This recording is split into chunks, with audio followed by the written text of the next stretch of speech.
Kapag binigyan tayo ng Diyos ng kakayahang tumulong sa ating kapwa, huwag tayong magdalawang isip na magbahagi. Huwag nating ipagdamot ang mga bagay na pwede nating ibigay upang mapagaan ang kanilang buhay. At kahit na wala silang maisukli sa kabutihang nagawa natin, huwag pa rin tayong tumigil sa pagtulong at paggawa ng mabuti sa ating kapwa. Yan ang eksaktong karanasan na gustong ibahagi ni Ralph sa ating programa ngayong araw. Umaasa siya na sana'y kapulutan ng aral at inspirasyon ng mga kabarangay natin ang kanyang kwento. Sapagkat ito ay hindi lang tungkol sa pagtulong sa mga nangangailangan, kundi may tamang pagtulong na hindi ka maaabuso. Gusto mo na bang makarelate sa kanya? Tunghayan natin ang kanyang storya sa mga kwento ng pag-ibig, buhay at pag-asa sa nangungunang Barangay Love Stories. Dear Papa Dudut, good day sa inyo at sa mga kabarangay natin na kagaya kong fan na fan ng Barangay Love Stories. Ako nga pala si Ralph, 32 years old, may coffee shop business dito sa Quezon City at nagtatrabaho pa rin bilang virtual assistant sa gabi. Bata pa lamang ay pangarap ko na talagang magkaroon ng negosyo. At sa edad kong ito ay wala pa akong sariling pamilya dahil hindi ko pa naman yon prioridad. Sabi ng mga kaibigan ko, mag-girlfriend na raw ako o di kaya ay dumiretso na sa pag-aasawa. Pero lagi ko lang silang sinasagot na busy pa ako sa pagpapayaman. Ang totoo ay dayo lang naman ako dito sa Quezon City at tubong General Santos City talaga ang aming pamilya. Mahirap lang ang buhay namin noong araw kaya nangarap ako na makapagtapos ng pag-aaral para umasenso. Lagi kasing sinasabi sa akin ni nanay at tatay na wala silang ibang maipapamanang kayamanan sa amin ng ate ko, kundi ang edukasyon lang. Kahit na mahirap lang kami ay masasabi kong ginapang ng aming mga magulang ang pag-aaral namin. Jeepney driver ang tatay namin at ang nanay naman namin ay tumatanggap ng mga labada. Masinop din sila sa pera kaya kahit papaano ay may naitatabi sila para sa pag-aaral namin. Kaso ako lang ang nakatungtong sa kolehiyo at nakapagtapos sa aming dalawa ng ate ko. Matapos niyang maagang nag-asawa at nagkaanak. Para makatulong sa mga magulang namin, nag-working student ako bilang tauhan sa isang computer shop sa lugar namin para matustusan ang pangbaon ko sa eskwelahan. Ginagawa ko yon tuwing uwian namin sa hapon hanggang alas 12 ng madaling araw. At kahit na nakakapagod at nakakapuyat ay proud akong nairaos ang kurso kong marketing administration. Nung graduate ako sa college ay nagtrabaho ako sa isang private company sa Davao ng 1 taon. Pero nangarap ako na makaluwas sa Maynila dahil pakiramdam ko mas marami at malaki ang opportunity na naghihintay sa akin doon. Kaya nga kahit ayaw ng mga magulang namin ay sinuportahan pa rin nila ang desisyon ko. Taong 2015 sa edad na 22 ay nakarating ako sa Quezon City. Nagkataon kasi na may inaplayan ako ritong trabaho na nangangailangan ng relokasyon kaya sinamantala ko na. Tumagal din ako sa naturang kumpanya ng 5 taon bago nag-pandemic kung saan ay kasama ako sa mga inalis sa trabaho. Pero hindi ako nawalan ng pag-asa at naghanap kaagad ako ng ibang mapagkakakitaan. At doon ako napunta sa mundo ng pagiging virtual assistant. Habang nagsisimula akong bumangon ng mga panahong yon, ay tumindi naman ang kagustuhan ko na tuparin ang matagal ko ng pangarap na magkaroon ng negosyo na natupad naman taong 2023.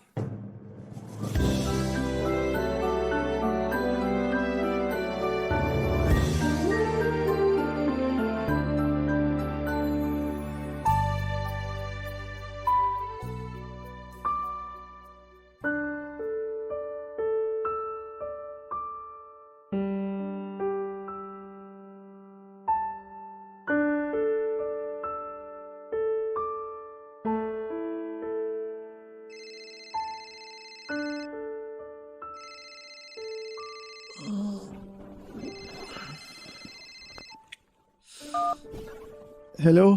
Hello, Ralph? Sino to? Anong sino to? Ako to, yung ate mo. Ay, sorry ate. Kagigising ko lang eh. Wow, tanghaling tapat na ngayon ka palang gigising. Iba talaga kapag mayaman na. Ayos lang kahit tanghaliin ng gising at hindi masyado magbanat ng buto. Ano ka ba? Hindi ako mayaman. Kaya ako tinanghali ng gising kasi napuyat ako sa trabaho ko kagabi. Sus, maniwala ako sa'yo. Baka ini-eme mo lang ako ah. Anong ini-eme? Chinacharot, niloloko. Baka sinasabi mo lang na nagtatrabaho ka sa gabi para yun ang paniwalaan namin dito sa probinsya. Pero ang totoo, pag gimmick-gimmick ka na lang. Yun ang totoo. Napuyat ako dahil sa trabaho. Bakit naman ako magsisinungaling sa inyo? Baka kasi akala mo na hindi pa namin alam ni nanay at tatay dito, isama mo na rin yung iba nating kamag-anak na nakapagbukas ka na ng negosyo dyan sa Manila. Ayaw mo lang ipaalam sa amin na big time ka na at asensado. Unang-una, di ko naman tinago sa inyo na may negosyo na ako dito. Alam nyo naman na matagal ko ng pangarap yun, di ba? Ipinangalan ko pa nga kina nanay at tatay yung coffee shop ko eh. Pangalawa, may binabayaran akong mga tauhan at renta ng pwesto. Kaya kailangan ko pa rin magtrabaho.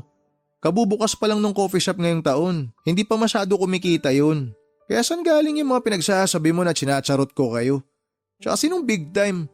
Para sabihin ko sa'yo ate, may mga binabayaran pa rin akong bills dito. Nagigipit pa rin ako. Kumpara naman sa buhay namin dito sa probinsya, nasa mas maayos na kalagayan ka naman dyan sa Manila eh. Siyempre ang hirap-hirap kaya na may tinataguyod na mga anak.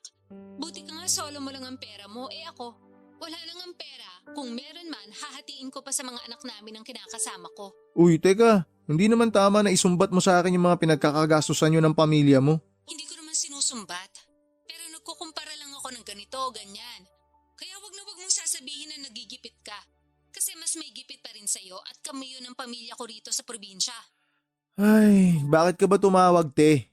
Kung wala ka nang sasabihin, ibababa ko na to. Gusto ko pa matulog. Inaantok pa ako. Ha? Ay, ano kasi? Sige na ate, tsaka na tayo mag-usap. Mamaya na, para ka naman tanga eh. Wow, ako pa talaga yung tanga? Sino pa nga ba? Tayo lang naman magkausap dito. Bakit ka nga kasi tumawag? Ito naman masyadong mainipin. Ano nga kasi? Inaantok na ako, bababa ko to. Uutang sana ako. Ano?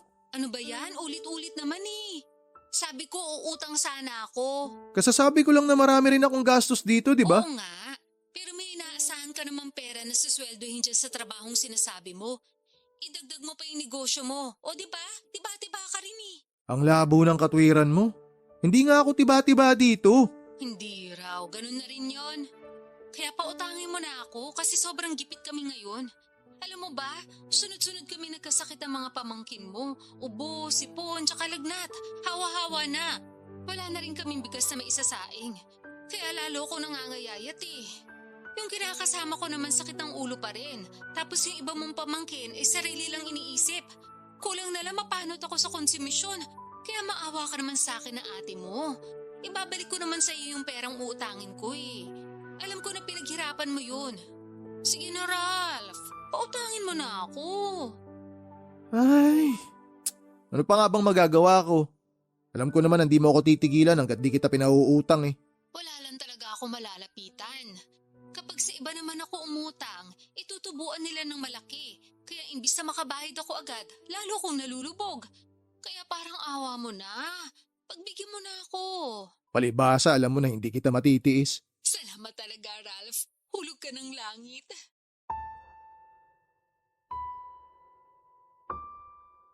Papadudot ka isa-isang kapatid ko ang ate kong ito. Mas matanda siya sa akin ng 13 taon at kahit na nasa Jensen pa ako ay hindi talaga kami lumaking malapit sa isa't isa. Pero hindi naman kami magkaaway ng todo-todo. Siguro ay ganun talaga, hindi porke iisang puno ay pareho na ang bunga. Ang ibig kong sabihin ay kahit na magkapatid kami, ay magkaiba pa rin kami ng ugali. Magkasalungat ng paniniwala at prinsipyo sa buhay. May kontento na at merong nangangarap pa rin ng todo. Tulad ng nabanggit ko, hindi nakapagtapos ng pag-aaral si ate dahil maaga siyang nag-asawa at nagkaanak. 43 years old na ang ate ko noong 2023 at meron na siyang 6 na anak. Dysfunctional ang pamilya ni ate. Lasinggero at nananakit ang kinakasama niya at ama ng mga anak nila. Wala rin itong permanenteng trabaho at may pagkababaero din. Usap-usapan nga sa barangay namin na may anak daw ito sa ibang babae. Isa o dalawa na yata. Hindi ko na maalala. Kaso may pagkatanga sa pag-ibig ang kapatid ko. Kaya hindi pa rin niya magawang hiwalayan ang tatay ng mga anak niya. Pero kahit na hindi kami close ng ate ko ay nananatili pa rin na siya ang nag-iisa kong kapatid. Siyempre hindi ko siya natiis nung humingi siya ng tulong sa akin. Agad ako nagpadala ng pera para pangkain nila at panggastos sa probinsya. Pero hindi doon natapos ang lahat dahil ng mga sumunod na linggo ay panay na hingi sa akin ng ate ko. At nagbibigay naman ako dahil ako ang mas nakakaluwag sa aming dalawa. Sa totoo lang ay regular ako nagpapadala kina nanay at tatay ng pera panggastos nila at pambayad sa bills. Inaabutan ko rin si ate paminsan-minsan. Pero tulad ng sinabi, meron din akong binabayaran kaya hindi ko masasagot lahat. Isang beses umuwi ako sa amin sa General Santos para mag-celebrate ng birthday ko. Tuwang-tuwa sina nanay at tatay nang makita ako at ganoon din ako dahil na-miss ko sila ng sobra. Uy, Ralph, thank you dun sa pasalubong mo sa mga anak ko, ha? Tuwang-tuwa sila, lalo na yung pangalawa ko. Sakto kasi sa kanya yung sapatos na bigay mo. Tagal niya na gusto magkaroon ng bagong sapatos, pero hindi naman siya makaipon kahit may trabaho kasi mas inuuna pa yung uminom kasama mga barkada niya. Ewan ko ba sa batang yun? Mana sa tatay? Naku ate, mahirap yan. Magiging bisyo yan, katagalan. Yun na nga ang paulit-ulit kong sinasabi, kaso matigas ang ulo. Hindi na raw siya bata para pagsabihan ko pa, kasi alam naman daw niya yung ginagawa niya. Ilang taon na ba ulit yung pangalawa mo? 24. Sunod-sunod lang naman yan sila. 25 na yung panganay ko, tapos 20 anyos naman yung bunso. Si Janice yung nag-aaral, tama di ba te? Siya na lang yung nag-aaral sa mga anak mo? Oo, patapos na siya ng senior high school ngayong taon. Buti mayroon pa sa mga anak mo na desididong mag-aral, na gusto makapagtapos. Akala ko lahat sila gusto na magtrabaho eh.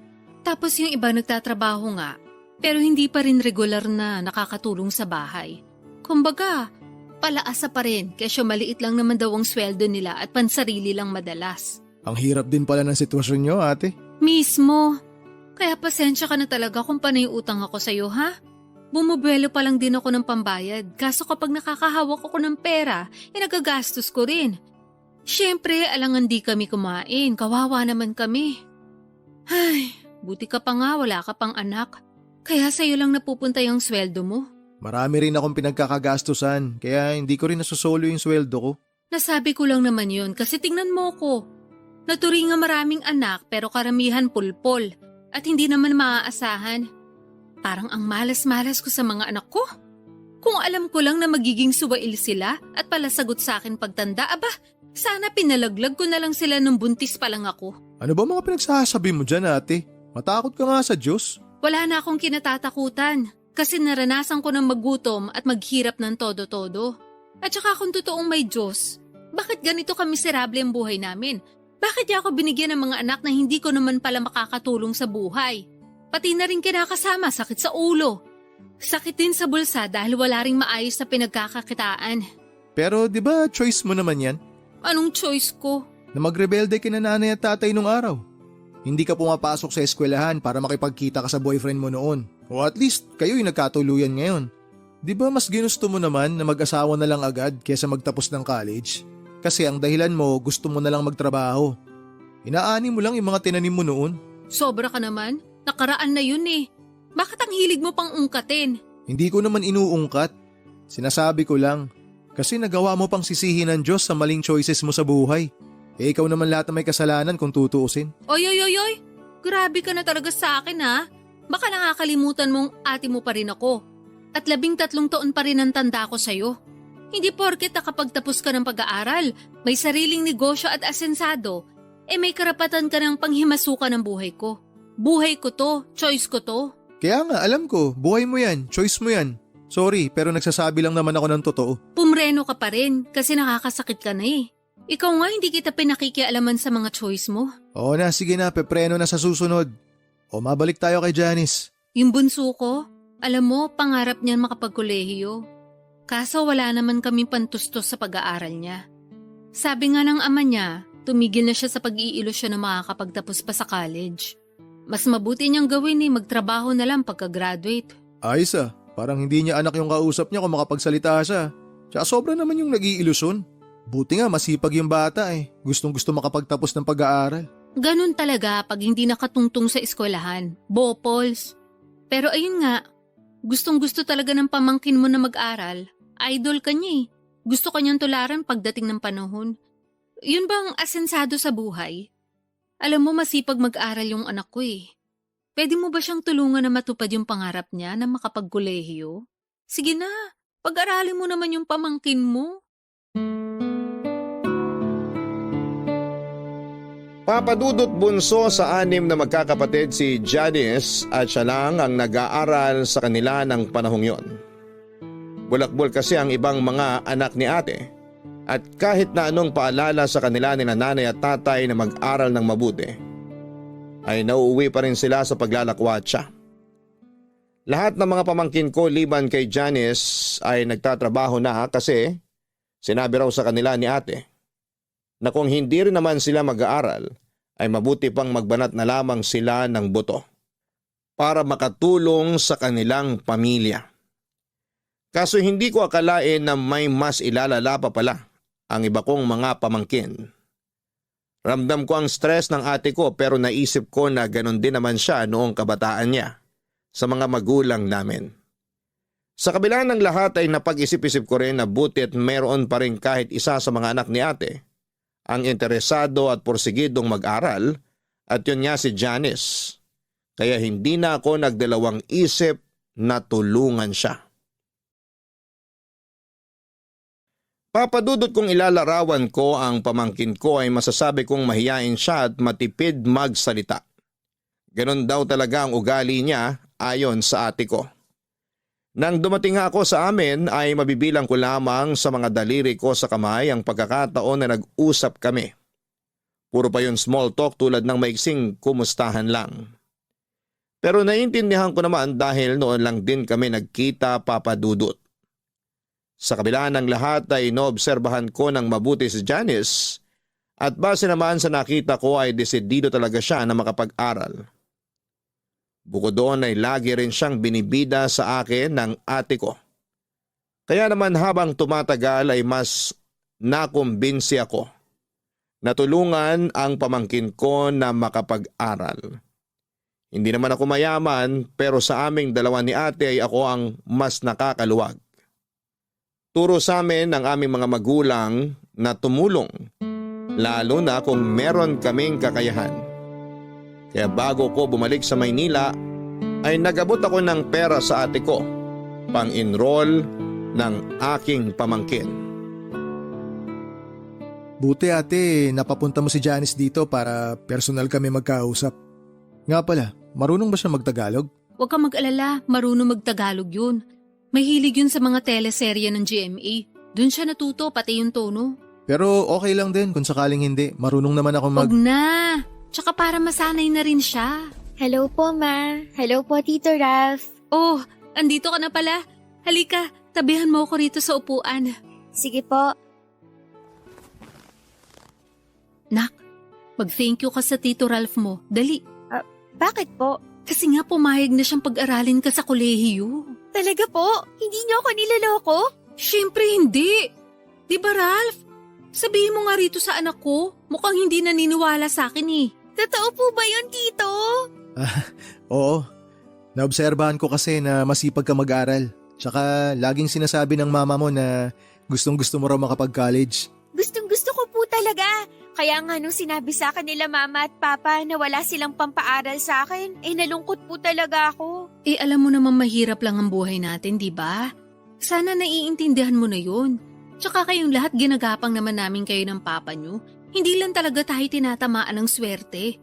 Puro lintik at kamalasan tumatama sa atin. Sawing palad, kumbaga. Kaya nga inawitan ko tong tito mo na baka pwede kanyang tulungan na makapag-aral sa kolehiyo. Buti pumayag siya kasi malaking bagay yun. Kaya ano pang hinihintay mo? Mag-thank you ka sabi. Opo, Ma. Thank you po, Tito Ralph. Malaking bagay po yung tulong nyo. Pangako, aayusin ko po ang pag-aaral ko para matuwa naman kayo.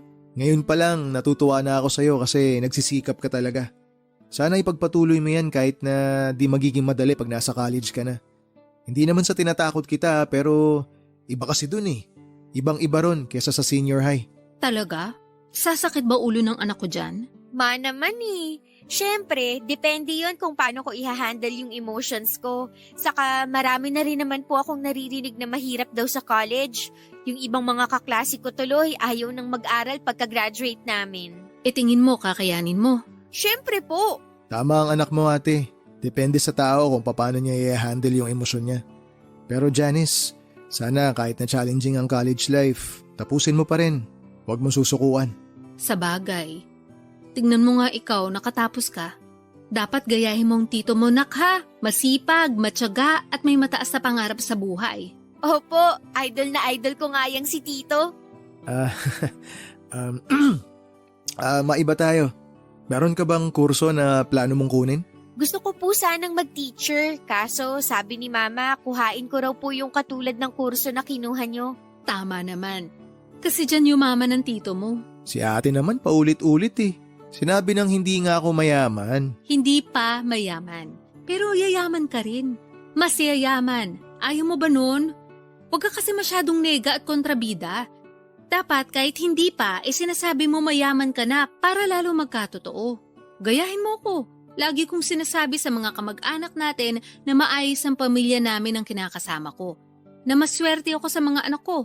Hindi pa nga lang nagkakatotoo pero alam ko papunta na rin yun doon. Ay nako, ibang klase ka talaga mag-isip. Siyempre, bihira lang magkaroon ng utak na ganito sa akin, no? Sorry, Tito, kung masyadong kakaiba mag-isip si Mama. Ano ba kasi masama sa pag-iisip ko? Wala naman, pero kakaiba lang po. Kung sampalin kaya kita. Grabe naman po kayo. Grabe talaga ako. Alam ng tito mo yan eh, pati ng lolo at lola mo. Tsaka ng mga kapitbahay natin at mga kamag-anak natin. Alam mo ate, yung mga ganyan mo, hindi mo dapat pinagmamalaki yan. Ay teka, isa ka rin eh. Kung grabe ako, mas grabe ka sa akin. Nagsasabi lang naman ako ng totoo no. Ikaw ang grabe. Nakuha mo pa talagang ipagmalaki sa anak mo yung mga kabulastugan mo noon? Tama naman sinabi ni Tito, kaya wag niyo na po siyang pagdiskitahan, Ma. Ay naku, pinagtulungan niyo pa ako magtito. Nakakainis kayo ha. Lo, si Mama. Akala mo naman susuyuin namin siya. Papadudot masaya si ate sa perang ibinigay ko para makapag-enroll sa college si Janice. Dinagdagan ko pa yon ng sobra para may pambili ng uniform at gamit sa eskwelahan ang pamangkin ko. At nagdagdag ulit ako matapos sumirit ni ate. Pero aminado ako na nagipit ako ng kaunti dahil sakto na lamang pamasaya at allowance ko pabalik sa Maynila ang perang natira sa akin. Kinailangan ko patuloy galawin ang savings ko at mag-withdraw para meron akong extra money. Sa awa naman ng Diyos ay nakauwi naman ako ng matiwasay sa nirerentahan kong apartment sa QC. Fast forward. Nakagraduate na sa senior high school si Janice at inimbitahan ako ng ate ko na pumunta sa graduation ceremony niya. Pero hindi ako nakauwi dahil marami akong trabaho na mapipending at busy rin ako sa negosyo ko. Pero nag-send naman si ate ng picture ni Janice sa messenger. Nakuha nung graduate siya, kaya masaya pa rin ako. Nag-reply ako ng congratulations sabay hirit ni ate na kung pwede raw regaluhan ko ang pamangkin ko kasi wala naman daw itong natanggap na graduation gift. Pero wala naman akong maisip na pwedeng iregalo para kay Janice kaya sa huli pinera na lamang ni ate. Siya na lang daw ang bibili ng regalo para sa anak niya at sasabihin niyang galing sa akin. Mabilis na lumipas ang isang buwan, isang hindi inaasahang tawag ang natanggap ko mula sa pamangking kong si Janice Papadudut.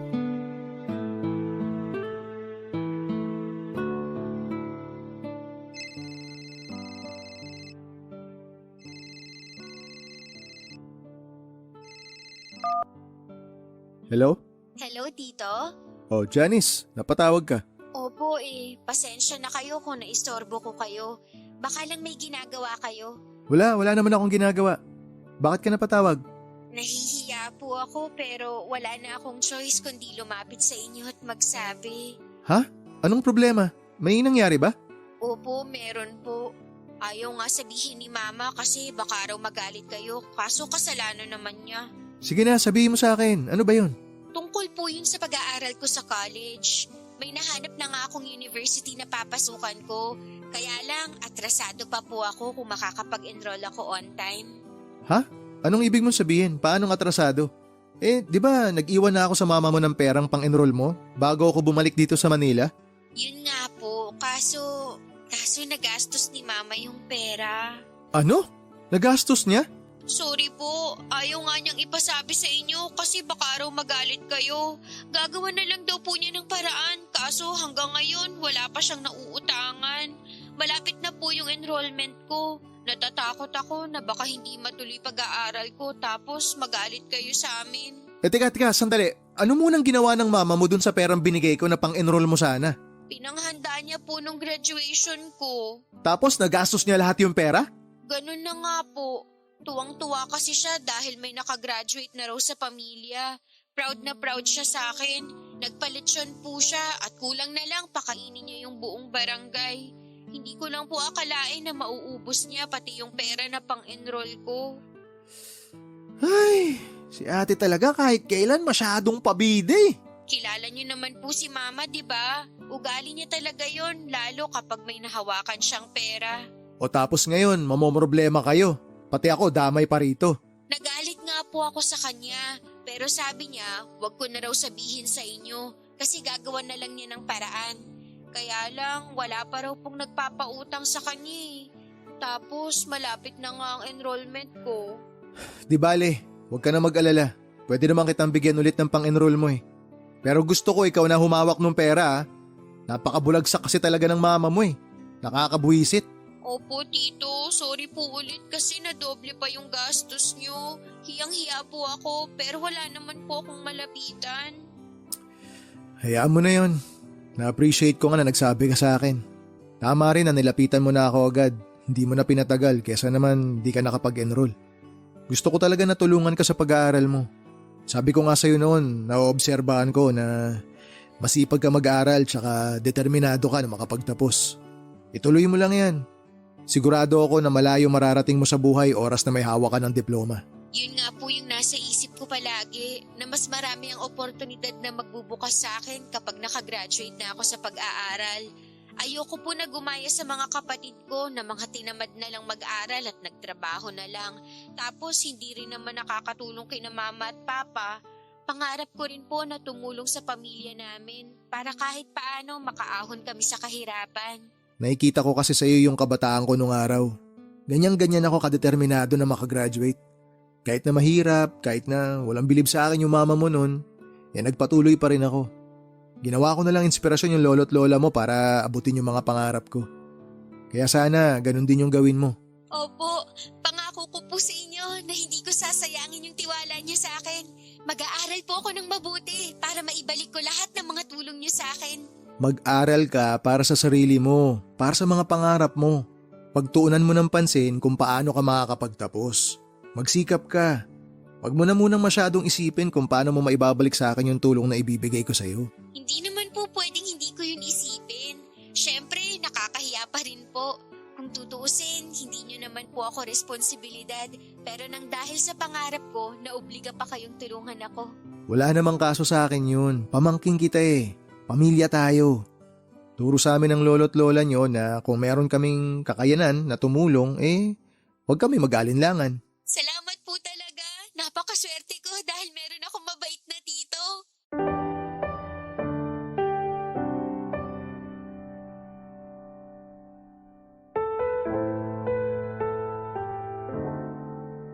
Papadudot gano'n na lamang ang gulat at pagkainis ko kay ate nang malaman ko mula mismo sa anak niya kung ano ang ginawa niya sa perang nakalaan para sa enrollment, pambili ng gamit at uniform ng pamangkin ko.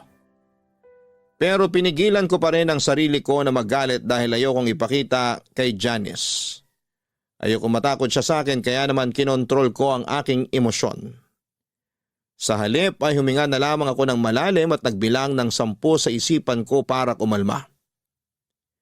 Pagkatapos ng pag-uusap namin ng pamangkin ko ay naisip ko na parang hindi ko namang kilala ang ate ko na may pagkagastador at ugaling mahilig magpabida sa mga kamag-anak namin at kaibigan niya. Kaya nga hindi siya nakakaipon dahil mahilig siyang bumili ng kung ano-ano. Hindi talaga siya magaling humawak ng pera at hindi rin naman niya gustong matuto. Papa Dudut. Noong taong ding yon ng 2023 ay nagpadala ng picture sa messenger ko si ate tungkol sa registration form ni Janice sa college. Excited ako at masayang-masaya para sa pamangkin ko. Alam ko na hindi magiging madali ang college life niya. Pero nakahanda naman akong tulungan siya financially para mairaos ang kanyang pag-aaral. Alam ko kasi ang kahalagahan ng edukasyon at yon ang gusto kong tumatak sa isipan niya. Hindi nagtagal ay nagsimula na ang klase at noong mga sumunod na buwan ay napansin kong dumalas ng dumalas ang paghingi sa akin ng pera ni ate kaya marami raw gastusin sa pag-aaral ang pamangkin ko. Alam ko na magastos sa college pero parang hindi na makatotohanan ang mga dahilan ng ate ko. Bukod doon ay hindi ko rin makausap si Janice dahil bigla niya akong blinak sa messenger. Kaya hindi niyo ako masisisi kung magdududa ako dahil meron ng reputasyon ng pagiging sinungaling ang ate ko. Isang araw ay naisip kong umuwi sa amin nang hindi pinapaalam sa pamilya ko. Gusto ko silang sorpresahin pero hindi ko akalain na ako pala ang masosorpresa. Kung di pa ako umuwi rito, di ko pa malalaman na buntis na pala si Janice. Pwede bang hinaan mo lang ang boses mo? Mamaya marinig ka ng mga kapitbahay natin, edi na chismis pa tayo. Buti pa sa mga kapitbahay may hiya ka, pero sa akin wala. Sobra ka namang magsalita. Bakit? Totoo naman eh. Sige nga, ipaliwanag mo. Kung may hiya ka talaga sa akin, kailan mo planong sabihin na buntis na pala yung anak mo? Sasabihin ko rin naman sa'yo, kaso bumubuelo pa ako eh. Baka magulat ka eh. Malamang! Magugulat talaga ako! Sabing huwag kang sumigaw, natuturete ako sa'yo eh. Sa anak mong nabuntis, di ka natotorete? Dapat nag-aaral siya. Di sayang na ngayon yung pagkakataon. Imbis na makakatapos siya ng college, mag-aalaga na ng bata kasi nga magiging nanay na. Yun nga, hindi ko na nasubaybayan.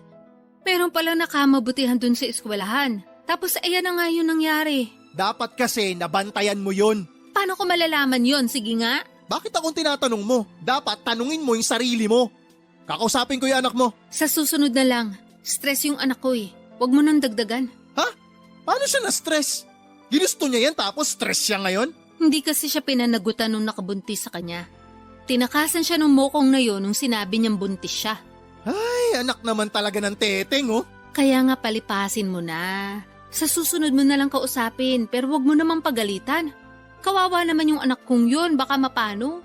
Alam mo, kasalanan mo talaga lahat to ate. Paano ko naman naging kasalanan? Kasi masyado mong kinukonsinti yung anak mo. O yan tuloy kasi naging masyado kang maluwag. Naging masyado kang pabaya. Baka nakakalimutan mo na 20 anyos na siya, hindi na siya teenager. Tingnan mo kung gaano kabaluktot yung katwiran mo. Rason na pala ngayon yun. Porke 20 na, pwede na magbuntis. Pwede na maging ina. O ibabalik ko sa'yo yung sinabi mo. Baka nakakalimutan mo ate. Ako ang nagpapaaral sa anak mo. O paano ngayon yun? Di hinto siya sa pag-aaral. Tungkol sa bagay na yan. O bakit ka natigilan dyan? Ituloy mo yung sasabihin mo. Ang totoo, tumigil na si Johnny sa pag-aaral eh. Ayaw na raw niyang pumasok, gawa ng nahihiya na siya sa mga kaklase at propesor. Ano? Tumigil na pala yung anak mo sa pag-aaral eh. Ba't tuloy-tuloy ka pa rin sa paghingi ng pera sa akin? Sinasabi mo para sa pang-aral niya. Kasi nga, bumabuelo pa ako kung kailan ko sasabihin sa'yo yun nangyari. Tapos sabi ng pamangkin mo, nahihiya daw siya sa'yo. Kaya ka nga niya blinak sa messenger ba yun? Nakita raw niya na marami kang chat sa kanya kaya nataranta siya. Natakot din siya na magalit ka sa kanya. Siyempre, magagalit ako sa kanya. Pati na rin sa'yo. Ilang beses nyo na ako niloko. Binibilog nyo lagi yung ulo ko. Kakapal na mukha nyo. Sobra ka naman. Para naman sa pamangkin mo yung pera na hinihingi ko sa'yo. Sa palagay mo, saan ko kukunin yung pera na panggasto sa check-up at mga kailangan sa pagbubuntis ng pamangkin mo? Kung makapagsalita ka naman, akala mo hindi ka nakakasakit ng damdamin? Nasasaktan ka. Kasi masasakit yung mga naririnig mong salita sa akin. Ako, ano kayang nararamdaman ko ngayon? Ang hirap kasi sa'yo, damdamin mo lang yung palaging mahalaga eh. Nangyari na nga kasi. Buntis na yung anak ko. Ano pa pang gusto mong gawin ko? Gusto mo ba na ipalaglag na lang natin yung dinadala niya? O tapos ngayon hihiritan mo ako ng ganyan. Para ka naman tanga ate. Kilabutan ka nga sa mga sinasabi mo. Ikaw lang naman iniisip ko. Mukhang apektado ka sa nangyari. Ako nga na nanay niya kalmado lang. Iba talaga pag intindi mo sa mga bagay-bagay no? Hindi mo talaga makuha kung saan ako nanggagaling? Kung bakit ako ganito ka-apektado? Sige nga, ipaintindi mo sa akin. Sige, ipapaliwanag ko sa'yo para makuha mo.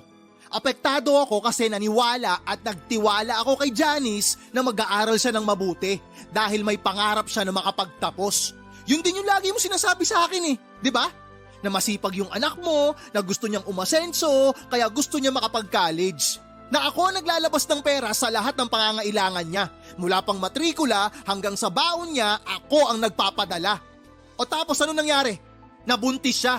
Nagpabuntis siya. Oh, sana naman ngayon gets mo na kung bakit ako ganito ka-apektado.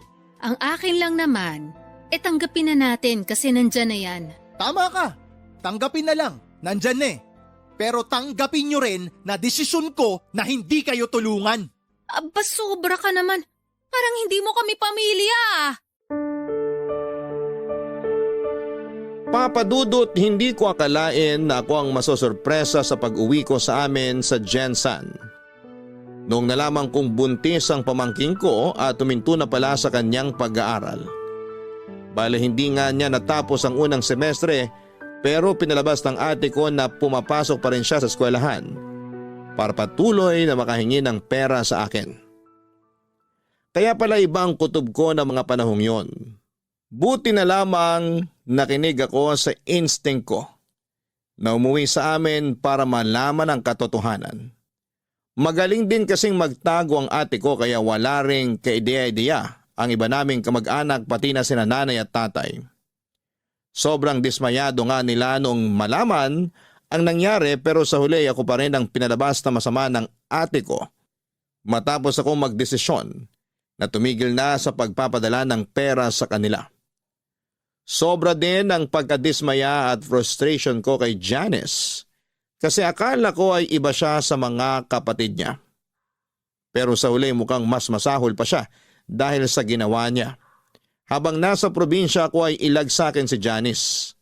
Pero kitang-kita ko na walang pagsisisi ang pamangkin ko at mukhang nasa loob lang pala ang kulo niya. Sa huli nang nakabalik na ako sa Maynila ay nalaman kong pinagkalat ng ate ko sa iba naming kamag-anak na masama ang ugali ko porke nakakaangat na ako sa buhay. Pero dahil sa malayo naman ako ay pinilit kong huwag magpaapekto. Mabilis na lumipas sa mga buwan at nalaman ko na nanganak na si Janice at laking gulat ko nang binalita sa akin ni nanay na kinuha pa akong ninong ng anak ng pamangkin ko at imbitado pa talaga sa binyag noong baby. Ayoko sanang pumunta pero hindi na ako nakatanggi sa pakiusap ng nanay at tatay namin. Taong 2024 nang umuwi ulit ako sa Jensan para umaten sa binyag ng anak ni Janice. Buti naman umuwi ka dito sa atin sa probinsya para umattend ang binyag ng baby ni Jen. Wala naman ako magagawa eh. Ayoko sana pero pinilit ako ni nanay at tatay. Ito naman parang hindi mo naman apo yung baby. Baka nakakalimutan mo, kadugo mo yun. Pamilya tayo. Tsaka pinangalan nga sa yung anak niya Ralph Adrian. O di ba? Magandang pakinggan. Hindi naman tungkol sa baby ni Janice yung rason kaya ayoko munang umuwi dito eh. Baka nakakalimutan mo. Siniraan mo ako sa mga kamag-anak natin. Pinagkalat mo na masama ugali ko dahil tumigil ako sa pagbibigay ng pera sa inyo.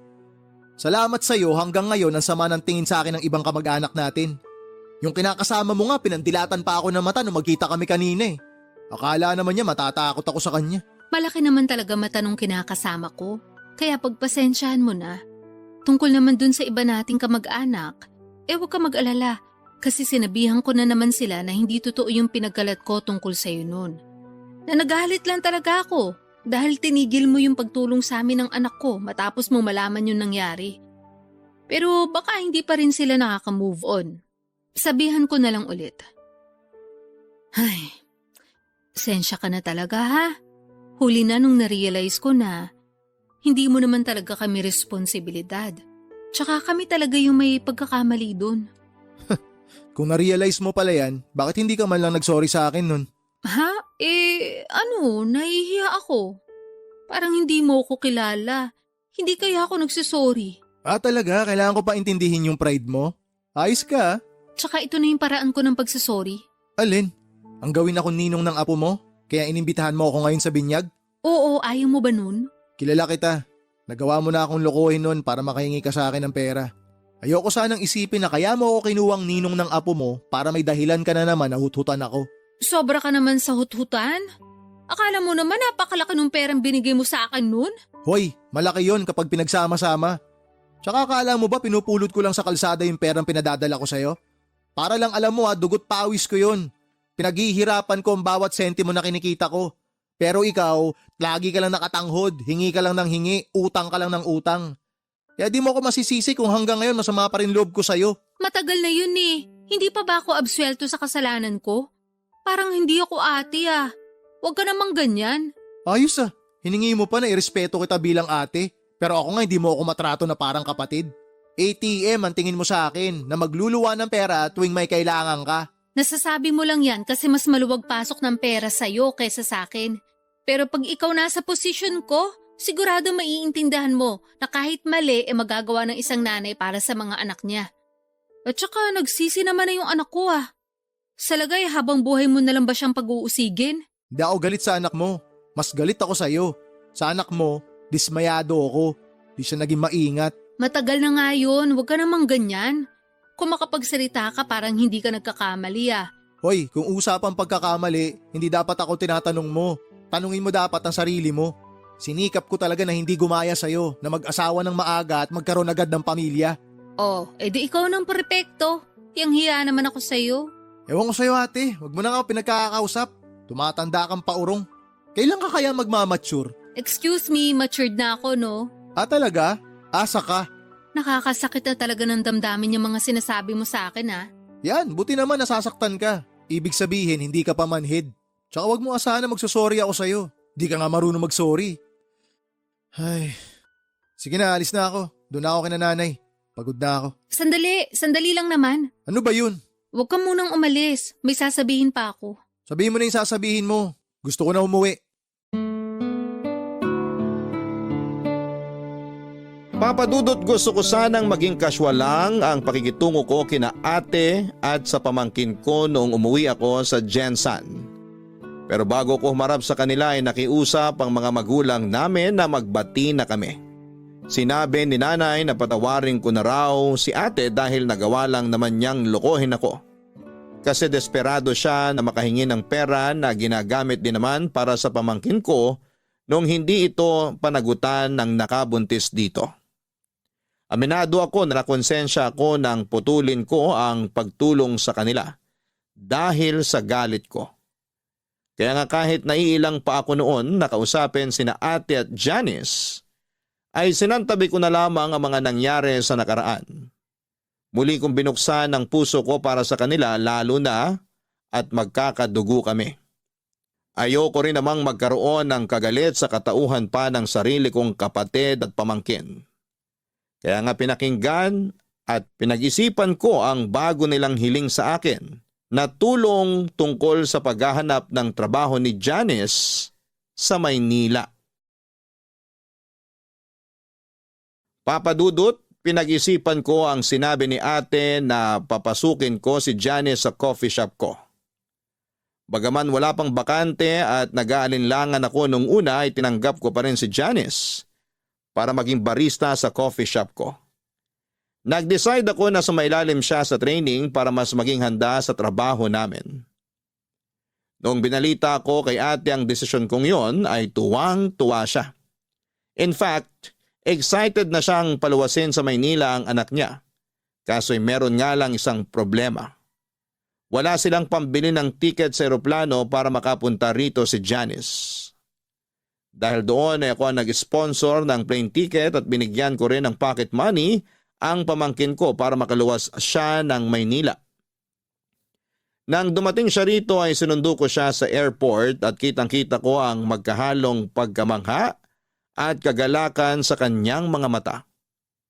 Paulit-ulit niyang sinasabi sa akin na pangarap niyang makaalis sa probinsya namin at natupad na raw yon nang sa wakas ay nakaapak na siya sa Maynila. Bali ang setup namin ay sa shop matutulog si Janice dahil maliit lang ang apartment ko. May espasyo naman siya doon na magagalawan niya kahit papaano. Hindi na rin naman kumontra ang ate at pamangkin ko sa desisyon kong yon. Since ako naman ang nagbigay ng trabaho kay Janice at ako rin ang magpapasweldo. Hindi nagtagal ay nagsimula na si Janice sa pagtitraining bilang barista sa coffee shop ko. Ipinagkatiwala ko siya sa isa kong tauhan na bihasa sa ginagawa namin at nagsisilbi ko ring team leader. Kaso makaraan lang ang 2 linggo ay meron siyang nireklamo sa akin tungkol sa pamangkin ko.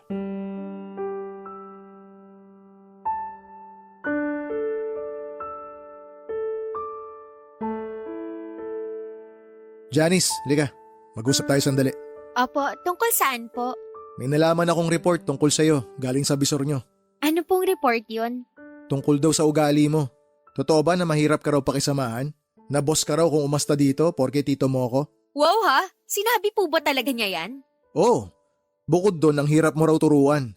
Hindi ka rin marunong sumunod sa instruction. At ginagawa mo lang kung ano gusto mo. Mahilig ka raw magreklamo, puro ka pa cellphone. At naniwala naman po kayo sa sinabi niya? Nung una, syempre hindi. Kasi ayokong isipin na totoo yung mga sinasabi niya. Tsaka malaki ang tiwala ako sa'yo eh. Pamangking kita pero kailangan ko rin naman pakinggan yung mga empleyado ko at maging pata sa kanila. Kaya ang ginawa ko, pinanood ko yung CCTV footage nitong shop last week.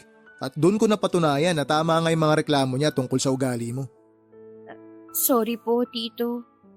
Ay, di ba nagkasundo na tayo nung umpisa pa lang? Na hindi kita tatratuhing pamangkin at hindi mo rin gagamitin yung pagiging magkamag-anak natin dito sa trabaho. Umuo ka. Sinabi mo pa nga na tama lang yun para maging patas sa iba. Bukod dun, ikaw ang bago dito. Kaya dapat hindi mo minamalditahan yung team leader nyo. Dahil sa ginagawa mong yun, parang lumalabas, binabastos mo na rin ako. Pal naman kasi yung team leader nyong yun. Masyadong sip-sip sa inyo, akala mo ko sino. Bakit? Tagapagmana nyo po ba siya? Ano sabi mo? Tinatanong ko kayo kung magiging tagapagmana nyo siya kasi wala naman kayong sariling anak, di ba? Anong koneksyon yan sa pagmamaldita mo? O baka naman may gusto siya sa'yo kaya gano'n na lang siya makasipsip. Hoy Johnny, sumayos ka. Saan ba pinagkukuha yung mga sinasabi mo? Sa obserbasyon ko lang naman. Akala nyo kayo lang ang marunong mag-obserba? Ako rin kaya. At yan ang mga nakikita ko. Masyadong sumbongera yung mga tauhan nyo, pero sipsip at plastikada naman. Akala mo kung sinong magaling, nagkakamali rin naman sila. Ako nga madalas nilang binubuli kasi baguhan lang ako. May isang beses na pinaglinis nila ako ng CR para may magawa raw ako. Tama ba yun? Bagong manicure pa naman ako noon, nasira lang tuloy mga kuko ko. Kailan nangyari yan? Sabihin mo, para ma-check ko sa CCTV. Hindi ko na matandaan. Basta nangyari talaga yun. Kung totoo ngang nangyari yan at pag napatunayan ko na binubuli ka nila, meron silang matatanggap na memo sa akin. Memo lang? Hindi nyo ba sila tatanggalin? Hindi ako pwede basta-basta magtanggal ng empleyado lalo't walang mabigat na dahilan. Tsaka may proseso yan. Kaya nga memo muna kasi first offense pa lang. Bukod doon, matagal na rin sila sa akin. Wala namang ganitong insidente bago ka dumating eh. Ibig sabihin, ako lang talaga panira rito? Wala naman akong sinasabing ganun. Ganon na rin yun eh. Sinasabi nyo na ako lang panira dito sa negosyo nyo. Grabe, ang unfair nyo naman, hindi nyo naman kaano-ano yung mga yon. Ako kaya ang pamangkin nyo rito. Hindi ko nakakalimutan na pamangking kita, pero sana wag mo rin kalimutan na kailangan kong maging patas. Sana maintindihan mo rin na pagdating sa trabaho, hindi mo lang ako tito, boss mo rin ako.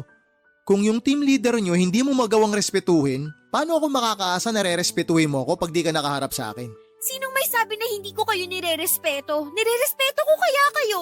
Respetuhin mo rin yung mga katrabaho mo. Mahalin mo sila kasi kayo yung magkakasama dito. Mahalin at pahalagahan mo rin yung trabaho mo kasi pinagkakakitaan mo to eh. Kaya ka nga lumuwas dito sa Maynila para maghanap buhay. Para may padala ka sa anak mo sa probinsya. Alam ko naman yun. Hindi nyo na kailangang isumbat sa akin. Hindi kita sinusumbatan. Sinasabi ko lang sa'yo yung mga dapat mong gawin na dapat mong tandaan kasi nalilihis ka eh. Parang hindi mo ata naaalala kung bakit ka nagtatrabaho dito sa Maynila eh. Pinamumukha nyo na kayo ang nagpapasweldo sa akin. Na kayo rin ang nagbayad ng ticket ko sa eroplano para makapunta ako rito. Kulang na lang sabihin nyo sa akin ang kapal ng mukha ko dahil sa dami ng mga tinulong nyo sa pamilya namin. Siguro nga tama ako. Nagalit pa rin kayo sa akin hanggang ngayon. Kasi hindi ko tinupad yung pangako ko na magtatapos sa college dahil nabuntis ako ng maaga.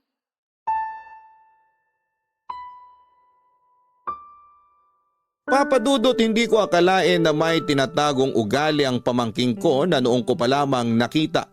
Ang bastos niya na sinasagot-sagot niya ako samantalang bilang boss niya ay pinagsabihan ko lang naman siya. Wala akong masamang intensyon at gusto ko lang maging patas sa mga tauhan ko. Ayoko na porke pamangkin ko siya ay hindi ko na siya sasawayin.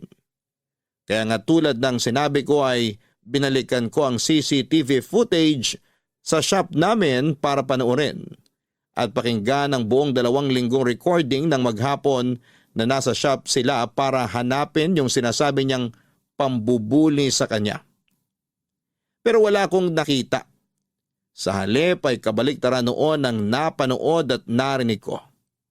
Si Janice talaga ang bully sa mga kasamahan niya at palagi niyang ginagamit na pamangkin siya ng may-ari. Habang tumatagal, lalo pang sumasakit ang ulo ko sa pamangkin ko nang dumala sa mga report na natatanggap ko tungkol sa kanya mula sa mga kasamahan niya. Paladabog daw si Janice. Hindi rin siya ngumingiti kapag may customer. Bagay na lagi kong pinapaalala sa kanya na kailangan niyang gawin sa trabaho niya. Sa totoo lang ay stress na ako kay Janice dahil parang gusto niyang siya ang masunod sa sarili kong shop. Pero hindi pa pala doon natatapos ang sakit ng ulo ko sa kanya. Nang tumawag sa akin si ate, nagalit kesyo nakarating sa kanya ang balita na pinagsabihan at pinagalitan ko si Janice tungkol sa aming trabaho.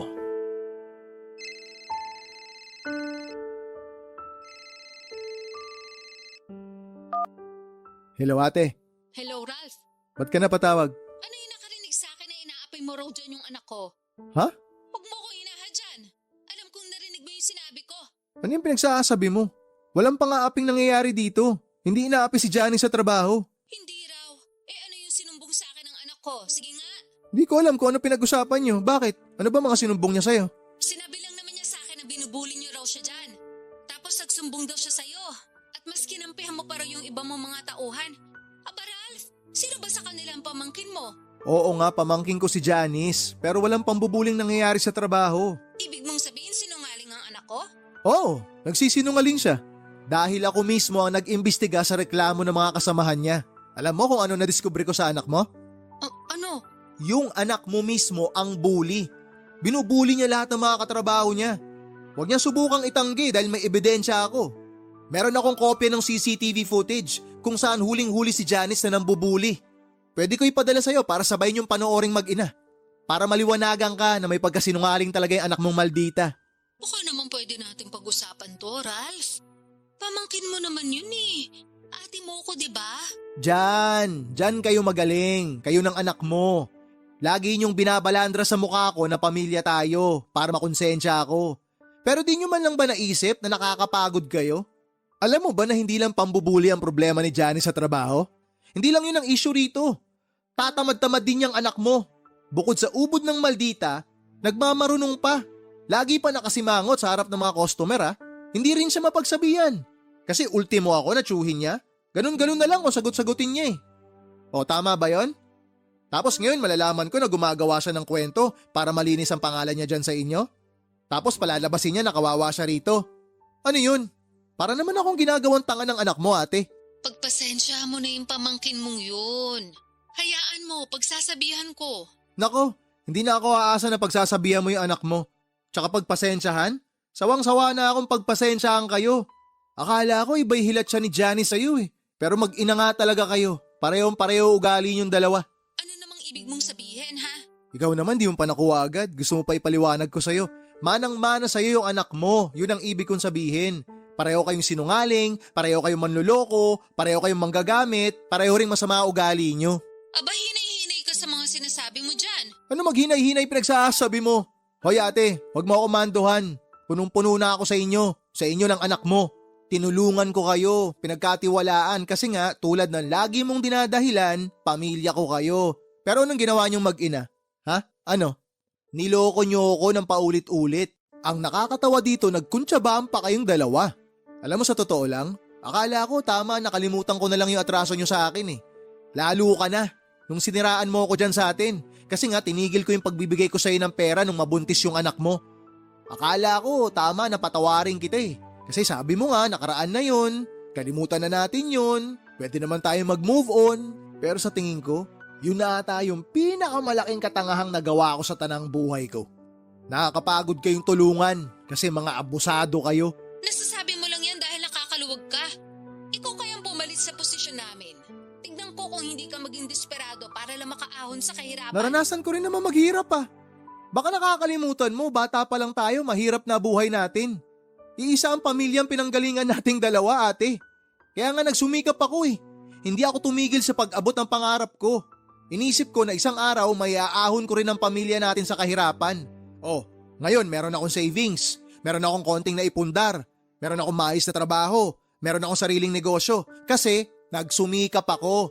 Hindi ako tinamad na kumayod at hindi ako naging malandi katulad mo.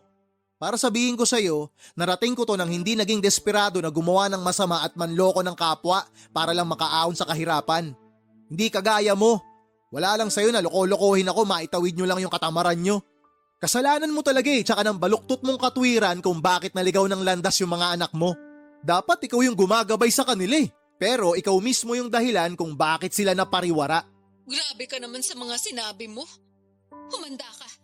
Ipagkakalat ko sa buong barangay natin na masama ang ugali mo. Gawin mo! Sino tinakot mo? Akala mo kakabahan ako dyan sa pagbabanta mo? Di sige, subukan mo. Sa oras na masira yung pangalan ko dyan, ididemanda kita. Gagawin mo yon? Bakit hindi? Hindi ako natatakot sa'yo. Oh, pinagbantaan mo ako, nasisiraan mo ako dyan sa atin. Tapos ngayon sinabi ko na didemanda kita, nagtatanong ka kung gagawin ko ba talaga. Para ka naman tanga kausap ate. Hindi lang kita pinapatulan noon, pero punong-puno na ako sa'yo ngayon. Napagod na ako sa pagtulong sa inyo, napagod na ako sa ugali mo. Kaya wag na wag mo akong tinatakot kung ayaw mong may kalagyan ka. Sige na, bababa ako na to. May trabaho pa ako. Papadudot alam ko na mali na takutin ko si ate, pero ayoko namang isipin niya na palalagpasin ko lang ang ginawa ng anak niya. Saka binigyan ko naman ng tsansa si Janice na ayusin ang ugali niya pero hindi niya pa rin ginawa yon. Unfair sa iba niyang kasamahan na nagtatrabaho ng patas. Kaya nga nag-decide akong tanggalin na lamang siya sa trabaho at pauwiin sa Jensen. Bagay na hindi na nila tinutulan ng ate ko. Ako ang sumagot ng plane ticket ng pamangkin ko pabalik sa probinsya namin at simula noon ay nawala na ako ng amor sa kanila. May mga naririnig akong balita tungkol sa kanila mula kina nanay at tatay pero lagi kong sinasabi na wala na akong pakialam. Ang totoo ay meron pa naman pero ayoko nang makialam. Dahil baka makahanap na naman ng opportunity ang ate ko na gamitin ako sa pansarili niyang pakinabang. Pagod na akong tumulong ng bukal sa puso para lang lokohin at gamitin ng pamilya nila. Bagaman hindi ko pa rin naman tuluyang pinuputol ang ugnayan ko sa kanila bilang kamag-anak, mas payapa ang buhay ko kapag limitado ang pakikisalamuha ko sa kanila.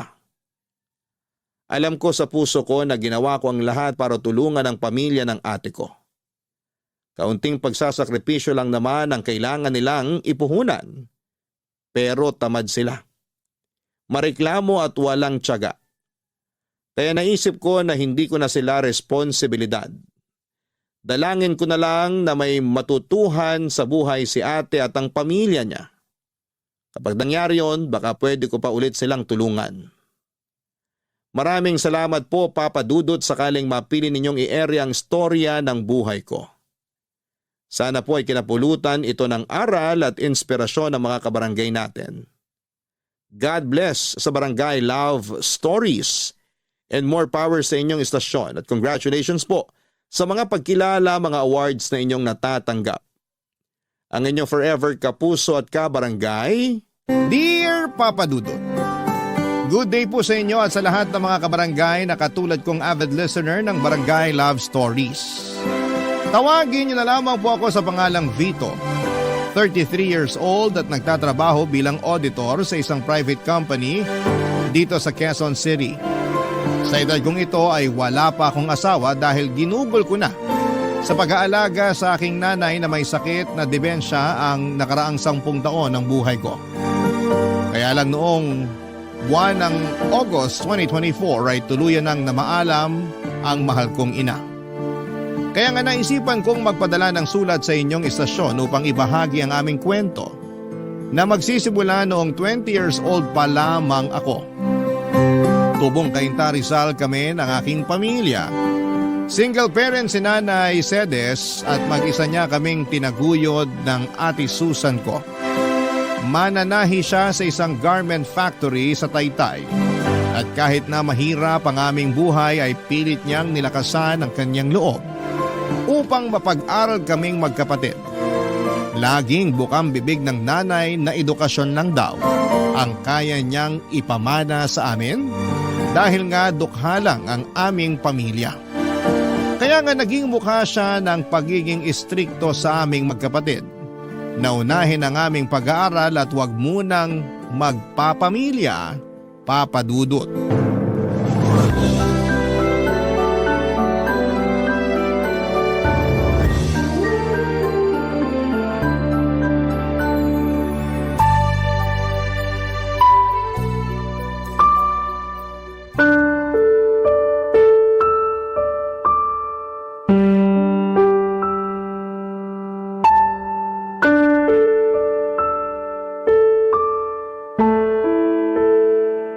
Ano ba naman to, Vito? 2 major subject mo pa talaga yung 3? Tapos yung iba rito ay puro na 2? Sigurado ka bang makakagraduate ka nito? Opo, Nay. 5 naman po yung bagsak. Wala naman po akong 5 dyan. Wala ring incomplete. At talagang pinagmalaki mo pang wala, ano? Hindi po ba dapat? Hindi talaga kasi kahit walang 5 rito, ang baba pa rin ito. Kumbaga, katumbas ito ng mga gradong palakol nung elementary at high school. Pasensya na po kayo. Yan lang po kasi talaga ang kinain ng utak ko. Pasensyahin mo mukha mo. Mababago ba nun tong mga grado mo? Saka kaya siguro ganito to kababa kasi hindi ka naman talaga nag-aaral. Oo, pumapasok sa eskwelahan at nanghihingi ng baon. Pero baka hindi naman talaga doon ang punta mo. Saan naman po ako pupunta kung hindi sa eskwelahan? Saan pa ba? Di sa bilyaran? O di kaya doon sa computer shop? Naku, wag ka nang magsinungaling. Nakita ka nga ng Ate Susan mo sa mga lugar na sinasabi ko. Nagpapaprint lang po ako sa computer shop. Hindi po ako tumatambay doon o naglalaro. Talaga lang ha? Pexman!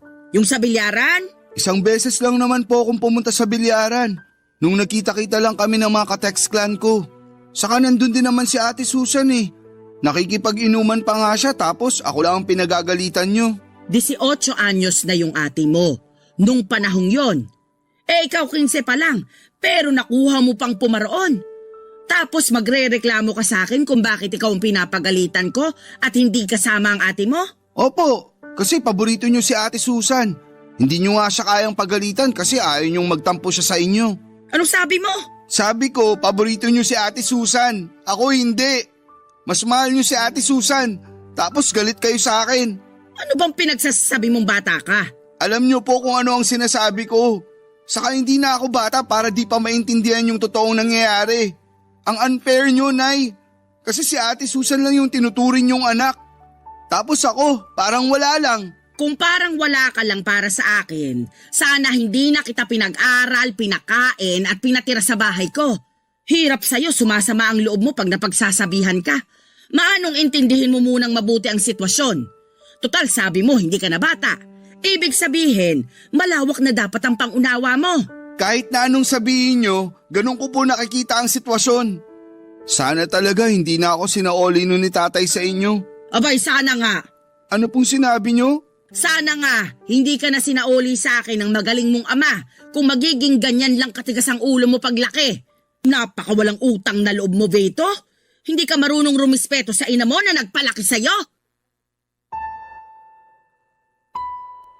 Papa Dudut Jr. ako ng tatay ko at bukod doon ay kamukha niya rin ako. Kaya ganoon na lamang ang irita sa akin ng nanay sa tuwing maaalala niya sa akin ang nambabae naming tatay. Noong naghiwalay sila ay kinuha raw ako ni tatay pero binalik din kalaunan sa poder ni nanay Papa Dudut. Kaya pala hindi niya ako paborito dahil bukod sa mga katangiang yon, mahina rin talaga ako sa klase namin at may pagkabulakbol. Hindi ko naman siya masisisi kung natuon ang lahat ng atensyon niya sa ate Susan ko dahil nga para sa kanya ay mabait ito at masunurin. Kahit na inis ako dahil lagi niyang kinakampihan ang ate ko, hindi naman ako nagtanim ng sama ng loob kay nanay. Kasi siya pa rin naman ang nag-iisa naming magulang na nagtaguyod sa aming magkapatid. Mahal ko pa rin siya kahit na hindi kami madalas magkasundo. Kaya lang dahil sa favoritism ni nanay ay hindi kami lumaking close sa isa't isa ni Ate Susan. Para sa akin ay hindi totoo ang lahat ng kabaitan at pagiging masunurin niya na laging nakikita ni nanay. Iniisip ko na maskara lamang niya yon para paboran at kampihan ni nanay. At ako naman yung laging pag-initan. At napatunayan ko yon. Nung isang gabi ay nahuli ko siyang ginagawa ang bagay na yon.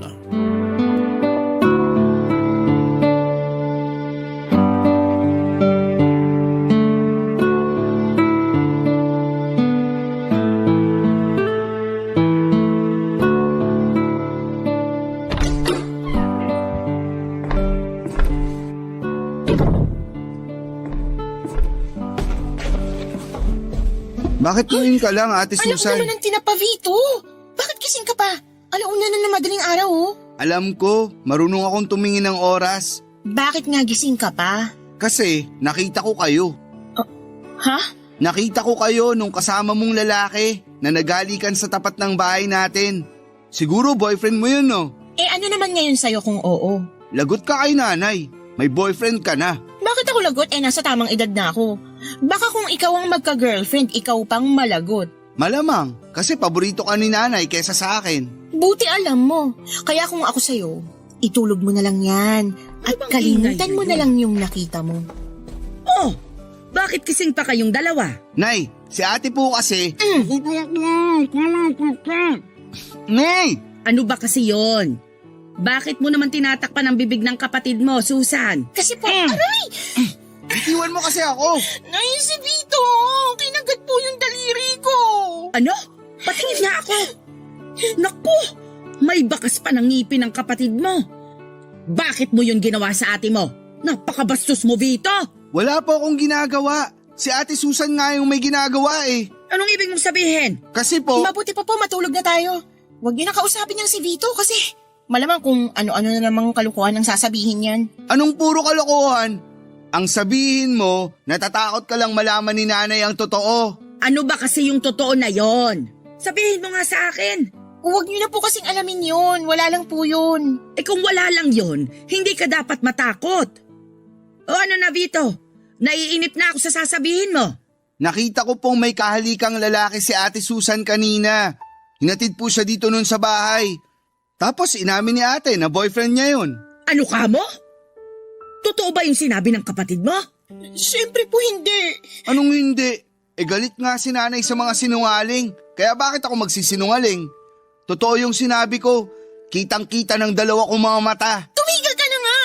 Napakasumbongero mo. Huwag mong pagdiskitahan ng kapatid mo. Kausapin mo ako, Susan. Ano pa po bang pag-uusapan natin? Eh alam ko na kung saan yun pupunta. Kung ganon, totoo nga na may boyfriend ka na? Kabilin-bilinan kong wag na wag ka munang magbo-boyfriend. Pero hindi mo ako sinunod. Ilang buwan lang naman gagraduate ka na sa kolehiyo. Hindi ka pa talaga nakapaghintay. Sawang-sawa na ako maghintay at sundin kayo. Puro na lang kayo pagbabawal na para bang mapapasama ako pag nag-boyfriend ako. Nakakapagod na kayo sundin. Ikaw pa talagang napagod ako. Tinanong mo ba kung ayos lang? Ang tanging hiling ko lang naman ay magtapos muna kayo ng pag-aaral ni Vito bago kayo makipagrelasyon. Akala ko pa naman naiintindihan mo, pero mas masahol ka pa sa kapatid mong matigas din ang ulo. Bakit na naman po ako nasali sa usapan? Si Ate Susan po yung may kasalanan. Kaya siya lang ang dapat niyong pagalitan. Damay ka na doon dahil pareho kayong pasaway at sakit sa ulo ko.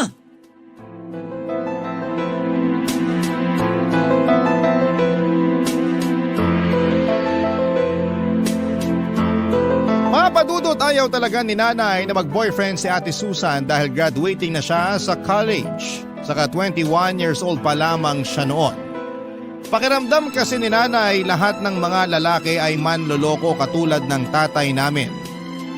At para sa kanya ay agrabyado si Ate Susan dahil babae siya sakaling mabuntis, lokohin at iwan siya ng boyfriend niya. Bukod doon ay mahirap daw kasi kung may anak na, kaya hanggat maaari unahin muna namin ang pag-aaral at pagtatrabaho. Kaya nga noong nahuli ko si ate na may kahalikang lalaki ay wala naman talaga akong intensyon na sabihin yon kay nanay. Plano ko lang sanang gamitin ang nalaman ko para mapasunod si Ate Susan. Kaso nangyari na nga ang hindi dapat mangyari. Galit na galit sa akin ang ate ko kasi sinumbong ko raw siya sa nanay namin kaya naman pinagbantaan niya ako na mananagot ako sa kanya. Nung una, papadudot ay hindi ko pinansin ang pagbabanta niya dahil ako naman ang pwede niyang gawin. Kaya lang isang araw nang pauwi na ako galing sa eskwelahan ay may grupo ng 3 lalaki na humarang sa akin. Yung isa doon ay namukhaan ko na lalaking kahalika ng ate ko. Siya yung humablot sa bag ko at nagdala sa akin sa may talahiban. Siya rin ang tumulak sa akin sa may putikan. Yung isa naman ay sumipa sa akin sa tiyan tapos yung isa naman ang sumabunot sa akin. Pagkatapos noon papadudot ay tuluyan na nila akong binugbog upang turuan daw ng leksyon. Barangay Love Stories. Barangay Love Stories. Papadudot, hindi naman ako napuruhan sa pambubugbog sa akin ng boyfriend ni Ate Susan kasama ng mga tropa nito. Tinuruan lang daw nila ako ng leksyon dahil masyado akong madaldal. Kaya lang na-trauma naman ako.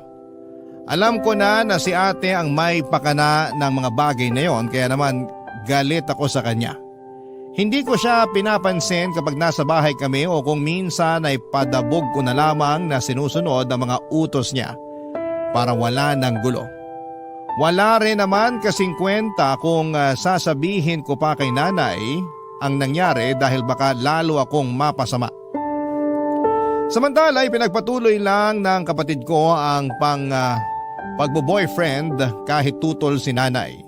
Sa uli wala na rin naman siyang nagawa at pinagbigyan na lamang ang paborito niyang anak. Naging legal pa nga sila ng boyfriend niya sa bahay. Kapag andon ang mga ito kasama si ate ay nanginginig ang tuhod ko sa sobrang takot. Madalas nagdadahilan na lamang ako para makaalis ng bahay, wag lamang silang makasama. Mabilis na lumipas ang 2 buwan at merong pinagtapat sa amin ni nanay, itong si Ate Susan.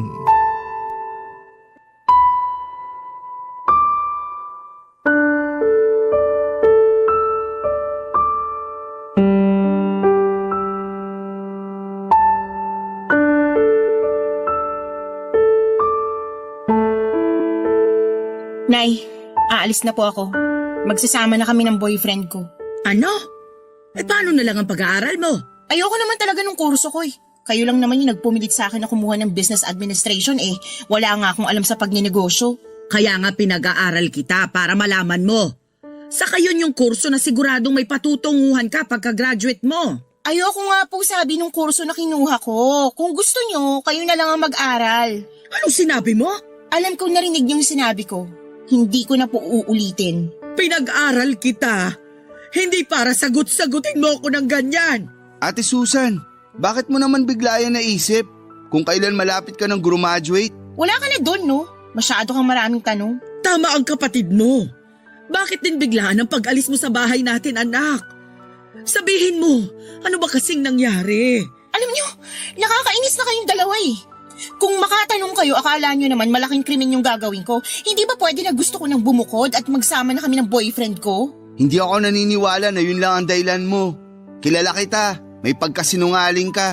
Anong sinabi mo? Sabi ko, may pagkasinungaling ka. Totoo naman eh, maraming beses ka nang nagsinungaling kay nanay. Pinagbibigyan ka lang niya kasi paborito ka niyang anak. Pwede ba, Vito? Manahimik ka na lang muna dyan. Hindi naman to tungkol sa'yo eh. Tungkol to sa ate mo. Kaya wag ka na munang sumubat-sabat dyan. Kaya ka hindi paborito ni nanay kasi masyado kang trying hard. Hindi ako trying hard. Trying hard ka? Pwede ba? Manahimik na nga kayong dalawa. Yang anak niyong pagsabihan niyo, Nay, masyadong mayabang eh. Wala namang pinagmamayabang. Bakit ikaw? Anong pinagyayabang mo? Sige nga. Ayaw mong tumigil ah. Nasaan na ba yung kawali, mga lintik kayo? Habang tumatagal masyado kang nagiging epal eh. Ikaw nga, akala mo kung sinong spoiled brat? Talaga lang ah. Sinabi ng tumigil na kayo! Sige, sa susunod na marinig ko pa yung bangayan ninyo, ihahampas ko na sa mga pagmumukha nyo ang kawaling to. Kaya mas lalo kong gustong umalis sa pamamahay na to eh. Sawang-sawa na ako sa pagiging diktador nyo. Ako pa rin ang nanay nyo, kaya karapatan kong diktahan kayo. Hindi nyo na magagawa yun dahil ayoko nang tumira sa pamamahay na to kasama kayo. Ayokong palakihin na magiging anak ko rito. Ano ka mo? Sinasabi ko na nga ba, buntis ka ate! Oo, buntis nga ako. Kaya hayaan nyo na kami magsama ng boyfriend ko. Papa Dudut, doon ko lang nakitang umiyak ng husto ang nanay namin dahil sa desisyong umalis ni Ate Susan. Pakiramdam ko ay nawala lahat ng galit at tampo ko sa nanay ko noong nagmakaawa siya kay ate na huwag kaming iwanan. Yung pakiramdam ko noong mga panahong yon ay para bang naninikip ang dibdib ko sa haguluhol ng nanay ko. Kaya nga hindi ko na rin napigilang magmakaawa sa ate ko na huwag niya kaming iwanan. Pero naging bingit bulag si Ate Susan sa pag-iyak at pagmamakaawa namin ni nanay. Sinabi niya na nasa tamang edad na siya para magdesisyon sa sarili niya at gawin ang kagustuhan niya. Tinuloy niya pa rin ang pag-alis at pakikisama sa boyfriend niya. Ang balita namin, umuwi raw sila sa probinsya ng lalaki sa Albay, Bicol.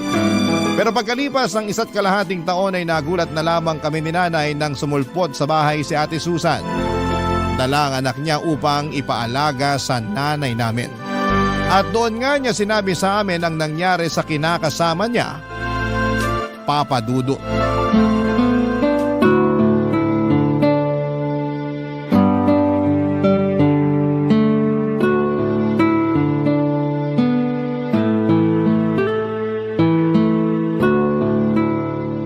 Grabe yung iyak ng apo ko.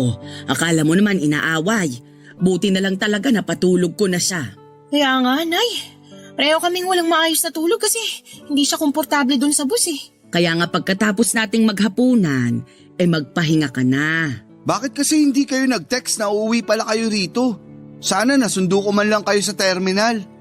Ayoko namang makaabala sa inyo ni Nanay. Hindi ka naman nakakaabala, anak eh. Pero tama rin naman si Vito. Kung alam lang namin na magbabakasyon kayo rito ng apo ko, sana nakapaglinis man lang ako ng bahay. Ang totoo, hindi naman po kami magbabakasyon dito. Umuwi kami rito kasi dito na kami titira. Bakit? Anong nangyari? Oo nga ate, saka nasan ang kinakasama mo? Nandun sa Bicol, iniwan ko. Ano ka mo? Iniwan? Ibig sabihin, hiwalay na kayo? Parang gano'n na nga. Masyado kasi siyang mamas boy. Hindi kami magkasundo ng biyanan ko. Lagi akong pinag-iinitan kahit nung buntis pa lang ako. Akala ko magbabago pag pinanganak ko na yung baby namin kasi nga unang apo nila. Kaya lang, mas lumala pa yung ugali. Nalaman ko na lang na lagi pala akong pinagchichismisan ng kapitbahay na kesyo ganito lang ako, ganyan. Sinisisi ako kasi hindi raw nakapagtapos sa pag-aaral yung anak niya. Ay baliw pala siya eh. Ako ang harapin niya nang makita niyang hinahanap niya. Pero alam naman ng kinakasama mo yung ginagawa sa'yo ng nanay niya. Alam naman, kaso mamas boy nga. Mas kinampihan yung nanay, palibasa matanda na raw. Basta, nakakasawa na. Akala niya yata ako yung klase ng babae na magtitiis kasama sa pamamahay nila yung nanay niyang sala sa init, sala sa lamig. Kaya nilayasan mo sila, tanga yung anak mo, ganon. Oo. Ibang klase ka rin eh. Bakit ba? Hindi ba kayo masaya ni nanay na umuwi na ako rito sa bahay? Wala naman akong sinabi na hindi kami masaya. Parang nung huli nating pagkikita, nagmamakaawa pa kayo na wag akong umalis. Ngayon na nandito na ako kasama yung anak ko para namang pinagsakloban ng langit at lupa yung mga mukha niyo. Huwag mo na lang pansinin si Vito. Lagi namang mukhang pinagsakluban ng langit at lupa yung mukha ng kapatid mo eh. Basta anak, masayang masaya ako kasi sa wakas, nandito na ulit kayo sa bahay ng apo ko. Sobrang miss na miss ko na kayo, naku lalo ka na. Miss ko na rin po kayo, Nay. Ano nang plano mo ngayon? Pwede bang bukas na lang ako magplano? Kasi kita mo na ngang pagod na pagod kami ng anak ko sa biyahe, makatanong ka dyan. Huwag ka mag-alala kasi may pera naman ako na itatabi. May pang-ambag ako kahit man lang sa pagkain natin. Akala mo yata nagbakasyon na ako dun sa Bicol. Nagtitinda-tinda naman ako ng ice candy tsaka yelo nung summer kaya kahit papano may kinita ako. Kung yun ang inaalala mo.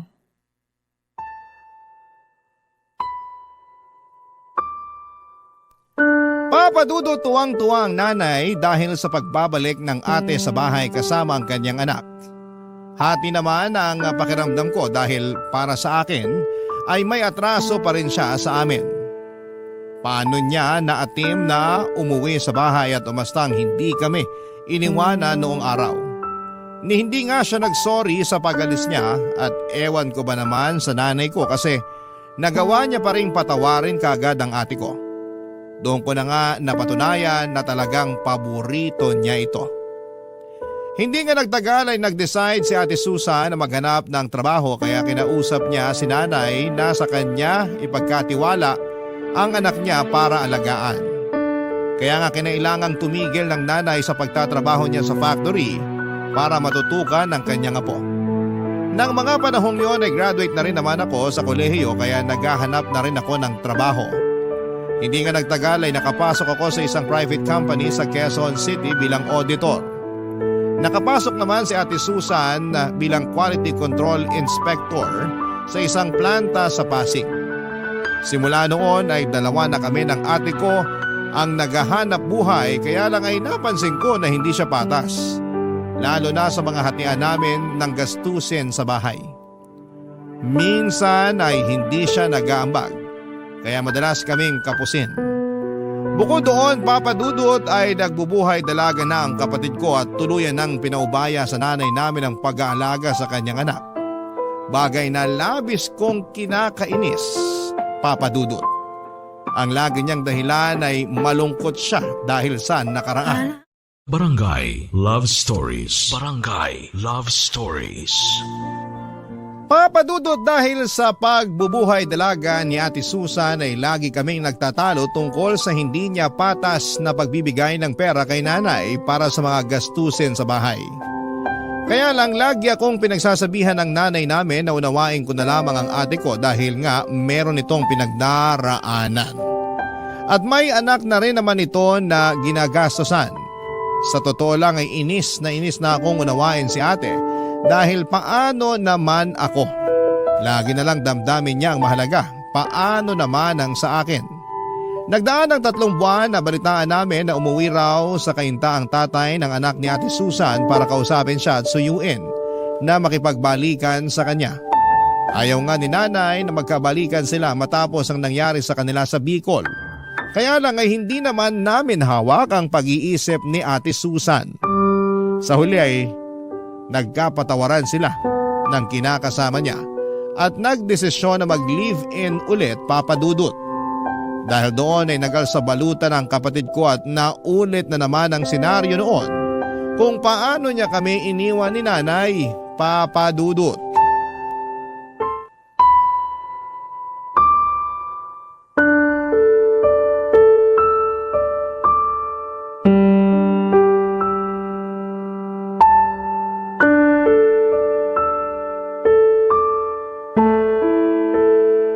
Anak naman, huwag ka nang umalis. Huwag mo na kaming iwan ng kapatid mo. Ano ba yan, Nay? Kung makaiyak kayo dyan, para kayong kinakatay na baboy? Ate Susan, ano ba? Nanay pa rin natin yung binabastos mo. Ay nako, sumabad na naman yung nagbabait-baitang anak. Hindi ako nagbabait-baitan. Saka hindi to tungkol sa akin, okay? Palibasa, wala kang konsensya eh. Iiwan mo na naman si nanay kung kailan napamahal na siya sa apo niya. Magsasama na nga ulit kami ng tatay ng anak ko. Ano bang mahirap intindihin doon? Yung pag-uugali mo yung mahirap intindihin. Wala namang kasing kaso kung magsama kayo. Pero hindi ka marunong magparamdam kahit man lang sana kay nanay. Hindi ka tumatawag o nagte-text. Hindi ka marunong mga musta sa amin dito sa bahay. Maiisip ko pa ba yun? May anak nga akong inaalagaan. Hindi katwiran yun. Ang sabihin mo, wala ka na talagang respeto sa nanay natin. Oh, tapos ngayon, aalis ka na naman. Sigurado ako na hindi ka na naman magpaparamdam sa amin ni nanay. Magaling ka lang pag may kailangan eh. Doon ka lang namin nararamdaman. Nasasabi mo lang yan kasi hindi mo pinagdadaanan yung mga pinagdaanan ko. Hindi ko na kailangan pagdaanan yung mga mali-mali mong desisyon sa buhay. Anong sabi mo? Pwede ba? Tama na nga yung pagtatalo ninyo. Hanggang ngayon ba naman parang bata pa rin kayo mag-away? Baka nakakalimutan ninyo. Magkapatid kayo. Si Vito yung pagsabihan nyo, Nay. Siya lang naman yung masyadong epal eh. Akala mo kung sino makapagsalita porque mas malaking kinikita? Hindi ako nagmamalaki sa'yo. Saka pinagtrabahuan ko lahat ng meron ako. Sus, ngayon lang yan. Mawawala rin yung yabang mo. Tumigil na nga kayo. Huwag na kayong mag-away. Naririndi na ako sa mga boses ninyo. Kung gustong umalis ni ate, hayaan nyo na lang, Nay. At bakit ko gagawin yon? Ayoko ngang mawala ang ate mo. Ayoko ring mapalayo sa apo ko. Tigilan nyo na nga po yung pagiging madrama nyo. Hindi naman kami titira sa ibang bansa. Dito pa rin kami sa Pilipinas. Malayo nga lang sa bahay natin. Kung bakit ba kasi babalik ka pa ulit sa Albay? Pwede namang dito na lang kayo ng anak mo sa Kainta. Mahirap po ba talagang intindihin? Gusto nga ng kinakasama ko na doon na kami tumira. Plano na rin namin magpakasal at bumuo ng sarili naming pamilya. Kung tungkol naman doon sa nanay niya yung inaalala nyo, naisip ko, tama rin naman siya nung nag-usap kami. Pwede ko pa rin naman bigyan ng isang pagkakataon yung nanay niya. Tsaka magulang pa rin siya ng tatay ng anak ko kaya dapat ko pa rin siyang respetuhin. Nakakatawa na. Marunong kang rumespeto sa ibang tao, pero hindi sa sarili nating nanay. Tumawa ka lang hanggang gusto mo pero hindi nyo na mababago yung desisyon ko. Anak naman eh. Huwag ka nang umalis. Huwag mo akong iwanan. Vito, anuhin mo nga yung nanay mo. Masyadong clingy, nakakainis. Hayaan nyo na lang pong umalis si ate. Total, hindi na rin naman tayo mahalaga sa kanya. Ayokong umalis ang ate mo. Ayokong magkalayo kami uli. Papadudot sa ikalawang pagkakataon ay iniwan kami ni Ate Susan. Umalis siya nang hindi man lamang lumilingon sa umiiyak at nagmamakaawa naming nanay. Galit ako sa kanya, Papa Dudut, dahil sa pananakit niya sa nanay namin. Napakawalang respeto niya para magdesisyon ng ganon na lamang. Sa totoo lang ay malungkot din naman ako sa pag-alis nila ng pamangkin ko. Pero mas nanaig sa akin ang pagkadismaya sa kanya. Yung pagkakataon na yon pala ang huling beses na makikita namin sila ng buhay dahil pagkalipas ng 3 araw ay nalaman naming na aksidente ang bus na sinasakyan nila ng pamilya niya. Hindi matanggap ng nanay ang nangyari kay Ate Susan at sa apo niya. Labis-labis naman ang pagsisisi ko dahil hindi ko pa piniling makipagkasundo sa sarili kong kapatid ng mga panahong may pagkakataon pa sana. Hindi nyo rin naman ako masisisi at hindi kasi talaga kami lumaking malapit sa isa't isa. Kaya nga humingi talaga ako ng tawad sa harapan ng kabaong niya at nangako na hinding-hindi ko pababayaan si nanay habang nabubuhay ako. Mabilis na nagdaan ang 1 taon. Nagsunod-sunod ang pagkakasakit ni nanay hanggang sa makitaan siya ng maagang sintomas ng demensya at tuluyan na ngayong lumala at magprogreso sa paglipas ng mga taon. Pero Papa Dudut, hindi ko sinukuan si nanay. Hindi ko siya iniwanan. Nanatili ako hanggang sa mga huling sandali niya para ipaalala sa kanya na mahalaga siya sa akin at kung gaano siya kaimportante.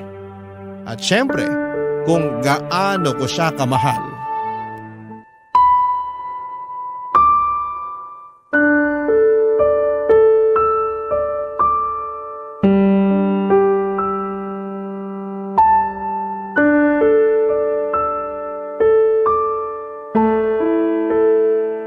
Nay?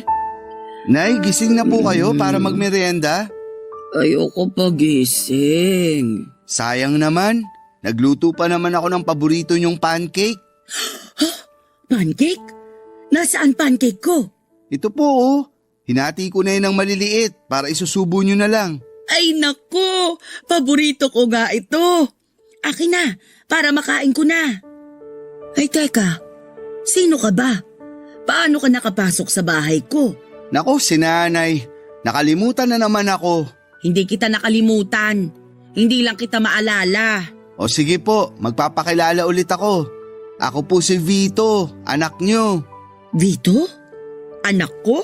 Opo, yung bunso niyo. Wala talaga akong maalala na may anak ako na pangalang Vito. Pero meron akong naaalala na may anak ako. Kaya lang hindi Vito ang pangalan niya. Ano po? Susan! Ah, si Ate Susan po. Oo! Nasaan na ba si Susan? Parang matagal ko nang hindi nakikita yung anak kong yun. Kasi po. Kasi ano? Sige ka! Hindi ko kakainin tong pancake pag hindi si Susan ang nagpakain sa akin. Ay, kasi po, Nay, ano? Ano nga? Wala na po si Ate Susan. Anong wala na si Susan? Imposible naman yun. Kahapon lang nagkita kami. Ginawan pa nga niya ako ng pancake tapos sabi niya, kakainin daw namin ng sabay yung ginawa niya. Baka panaginip niyo lang po yun. Kasi matagal na pong patay si Ate Susan. Hindi patay si Susan. Nagsisinungaling ka lang. Hindi po ako nagsisinungaling. Pero naiintindihan ko po kung hindi niyo na matandaan. Pasensya na po kayo kung sinabi ko pa. Sabi na hindi totoong patay ang anak ko. Pero saan ba kasi siya pumunta? Hindi ko po alam pero kapag kumain kayo baka bumalik na po siya. Talaga? Opo. Kaya kumain na po kayo ha? Kaso gusto ko si Susan magpakain sa akin. Si Ate Susan po magpapakain sa inyo sa susunod. Pero sa ngayon, ako na lang po muna. Promise? Si Susan sa susunod Opo, promise po. Yay! Subuan ko na po kayo.